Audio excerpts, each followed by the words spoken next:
आज आपण गोष्ट बघणार आहोत एक ग्रेट फादर आणि त्यांचा तेवढाच ग्रेट मुलगा यांची। ही कथा आहे 1965च्या युद्धाच्या वेळेची। ऑपरेशन जिब्राल्टर आणि ऑपरेशन ग्रँड स्लॅम। काश्मीर घशात घालण्यासाठी पाकिस्तानने ही आखलेली ऑपरेशन्स, मात्र ती टोटल फेल झाली आणि भारताची जीत झाली। त्यावेळेला के.सी. करियप्पा हे स्क्वाड्रन लीडर होते। ते 28 स्क्वाड्रन लीड करत होते। भारत पाकिस्तान बॉर्डरच्या जवळ हवाई कारवाईत भाग घेत असताना त्यांचं विमान हंटर हे पाडलं गेलं। चुकून ते पाकिस्तानच्या हद्दीत पडलं आणि अर्थातच त्यांना POW म्हणजे प्रिझनर ऑफ वॉर बनवलं गेलं। त्यांना शिकवल्याप्रमाणे त्यांनी फक्त आपलं नाव आणि रँक सांगितलं। मात्र थोड्या वेळातच पाकिस्तानला कळलं की अरे, हा तर पहिले आर्मीचे चीफ करियप्पा यांचा मुलगा आहे।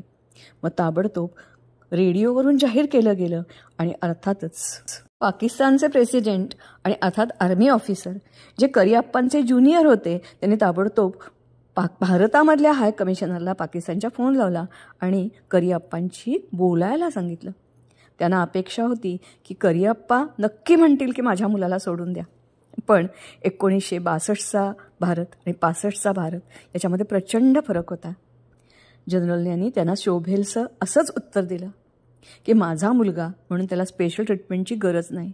सगळी सेनेतले सैनिक ही माझी मुलंच आहेत आणि पाकिस्तानचं हे कर्तव्य आहे की सगळ्याच प्रिझनर ऑफ वॉर्सना अतिशय आदराने वागवलं जाईल। इतरांना जेव्हा सोडाल तेव्हाच माझ्या मुलाला सोडा।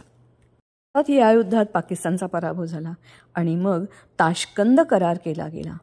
हा ताशकंद करार आपण शास्त्रीजी गमावले, परंतु भारत आणि पाकिस्तानमध्ये झालेल्या करारानुसार करियप्पांचा मुलगा के.सी. करियप्पा यांना परत केलं गेलं इतर पाकिस्तानच्या POW प्रमाणे।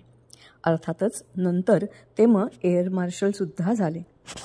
याचं कारण एवढंच होतं की 1962चा भारत आणि 65चा भारत हे ओळखण्यात पाकिस्तान कमी पडला होता। आपली सामर्थ्यवान आणि बलाढ्य सेना यांचा पाया रचण्यातले हे पायातले दगड त्यांना कायम स्मरूया।